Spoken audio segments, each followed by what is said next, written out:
یہ شام صرف سورج کے چھپنے کا وقت نہیں تھی۔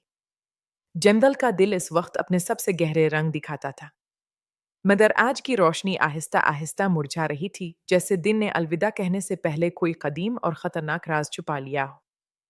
اس پراسرار جنگل کا نگہبان، جس کا نام بھی سایہ تھا، ایک نوجوان تیندوا تھا۔ وہ جنگل کے شور میں تیز ترین تھا، مگر اس کی سب سے بڑی طاقت اس کی خاموش اور گہری سمجھ تھی کہ روشنی اور اندھیرے کے بیچ توازن کیسے رکھا جائے۔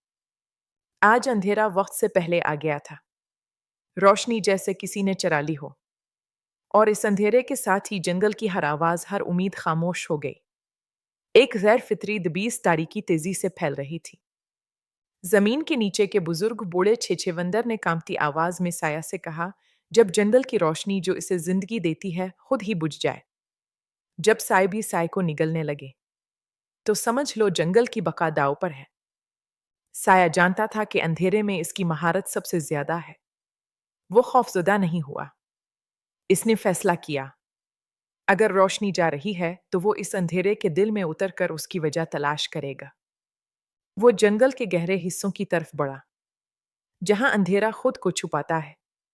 سایہ کا جسم تاریکی میں گھل مل گیا تھا، مگر اس کے اندر کا عزم اسے مسلسل آگے دھکیل رہا تھا۔ وہاں اصل مسئلہ تھا، نور کا پتھر۔ وہ قدیم پتھر جو جنگل کی خفیہ روشنی اور توازن کا ذریعہ تھا، اب ٹوٹ چکا تھا۔ اس کی زندگی نچو رہی تھی، اور یہی وجہ تھی کہ دنیا اندھیرے میں ڈوب رہی تھی۔ سایہ کو معلوم تھا کہ اس کے پاس وقت نہیں ہے۔ پتھر کو ٹھیک نہیں کیا جا سکتا تھا، مگر اسے توانائی دی جا سکتی تھی۔